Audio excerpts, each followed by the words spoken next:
Fortunately, I stumbled across a magazine that featured women with large buttocks. And by stumble across, you mean removed from your sock drawer and brought with you. This is the Big Bang Theory.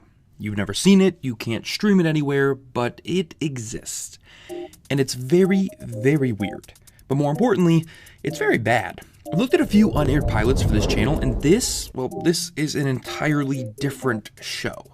And it doesn't work at all, to the point where even after enjoying parts of the pilot, a network required an entire rework of the show pitch. But what this also is an interesting lesson in the realities of traditional TV and how to identify what's wrong with something before it becomes a much bigger issue. So this is a look at what happens when pilots go bad, on why the original version of Penny was fired and replaced, and how one of television's most iconic characters was originally kind of a mess. What you're about to see is a version of The Big Bang that was passed on by every network it was taken to during the 06 pilot season.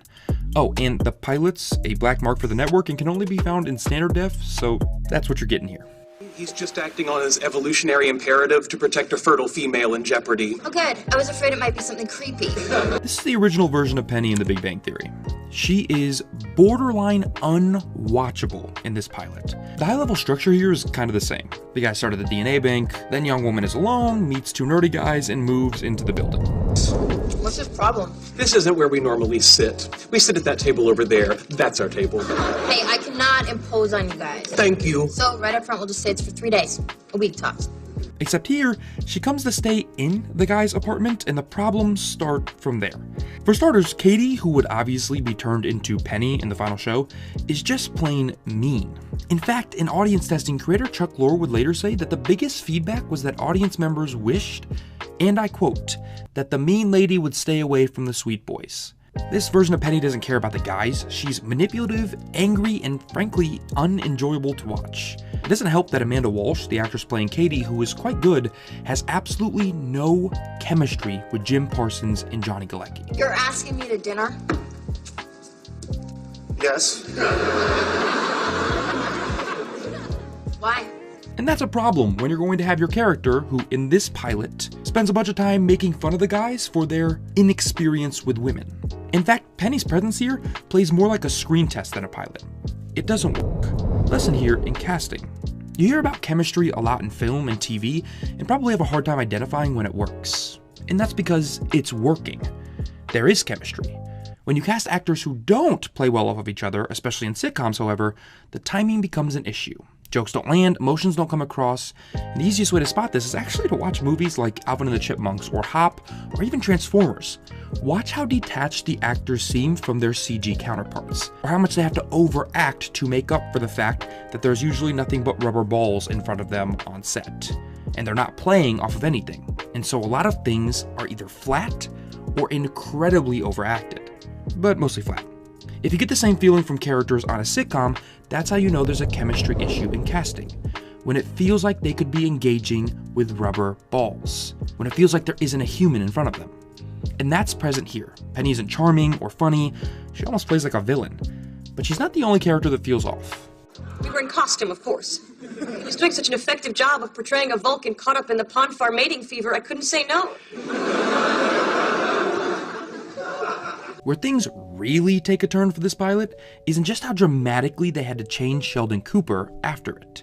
This is a perfect depiction of misunderstanding character. In the original pilot, Sheldon was a mess of ideas, some of which were diametrically opposed to one another. Inconsistency in character. Here, Sheldon is actually kind of a dog. For example, at that donation bank, he says that a magazine with a big behind on it helped him complete his process, and then argues about how totally normal that is. Another character, we'll talk about in a second, talks in the episode about how her and Sheldon's nighttime encounter a while back was filled with roleplay. And when he sees vulnerable Katie on the street, he cares nothing for her, just like the final version of Sheldon. But instead of continuing that indifference, this Sheldon appears to show some physical interest in her? Yeah, that's right, the original version of Big Bang has a Sheldon Cooper that was stifled but much more advanced in one specific department, to the point where Sheldon and Leonard would have been vying potentially for Penny's, and a character we'll get to in a second, romantic attention simultaneously. Why doesn't this work? Well, when you pit two main characters against each other for the affection of a third main character, not only is your conflict too obvious, but once it's resolved once, You split the audience with that decision. Team X or Team X. More importantly here, Sheldon isn't written particularly well. They try to combine social confusion with that kind of physical intent that's only played for comedy, and so you get something that plays, well, like there's just two versions of Leonard. Good cop, bad cop. And written as he is here, when you overtly and immediately give Sheldon physical desire, he plays like a physically frustrated outcast, instead of a guy that simply struggles with communication and human connection. But let's get to that character I keep mentioning. Let's put our cards on the table, shall we? Right now, Leonard and I are doing research together. It's casual, professional. A couple of months from now, there'll be a transition. Hey, how about a cup of coffee? There are no Howard and Raj here. The original version of Big Bang didn't have a Howard and Raj. They were created in response to Gilda, this woman right here. You might notice a similarity to someone else once again, but we'll get there. Gilda was the pilot's response to Katie, or original Penny. She was her exact opposite, a take no prisoners, cutest for kids style character that was meant to act as a competing romantic interest for the Leonard and Sheldon of the show. So instead of a group of 5 friends hanging out in an apartment, like the final show would become, a tried and true sitcom trope by the way, what you had was 2 stifled and nerdy 20-somethings competing for the attention of 2 more dominant women. Gilda was an uncomfortable presence in the pilot. She confused a simple storyline, but she's also dry, uninteresting, and a burden to the pace. Both her and Penny are not well-written characters. This 2-guy, 2-girl sitcom style could have only ended one way, but by removing Gilda, keeping and reworking Penny, and adding 2 more guys, they solve that problem. So who is Gilda anyway? Here because my mother and I have agreed that I will date at least once a year. Interesting. My mother and I have the same agreement about church. Well, let's talk about what from this pilot actually ended up making it back in the show, or at least the final pilot. Penny's abandoned and alone storyline obviously would make for the same plot as the final pilot, so would the guys going and starting their day with the donation. Gilda would 3 full seasons into the show later become the template for Amy Farrah Fowler. They're essentially the same character down to their wardrobe and hairstyle. Oh, and the original theme song. Yep, Blinded by Science. So I guess that would change, but hey, still a science-friendly song. Look, The Big Bang Theory is obviously a polarizing show and topic on the internet, but regardless of its quality, it's hard not to appreciate what Chuck Lorre and team accomplished here. They took a risk. They made their own pilot for a show outside of the studio system using their own money, and it was bad. It failed.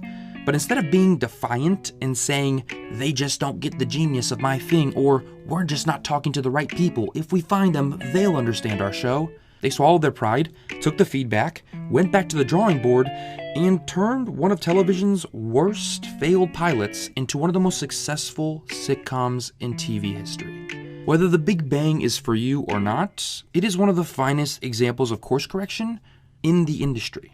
So if you think your thing sucks, if you're being told that a problem might exist in your work, your writing, your art, take another look at it. The feedback could be wrong, it could be misplaced, but you, the artist, will always be the last person to know for sure. But it's always better to be the last person to find the problem than it is to never find it at all. Bazinga. Well guys, that is it for this episode of Nerdstalgic. If you enjoyed the video, as always, press that like button down below. If you haven't yet subscribed, do that as well. That'll just make sure you get all the videos that come to this channel. And hopefully on your screen right now are 2 more episodes of Nerdstalgic. You can click on either of those to stay right here and see what else I've talked about recently. And hopefully I'll see you guys in the next video.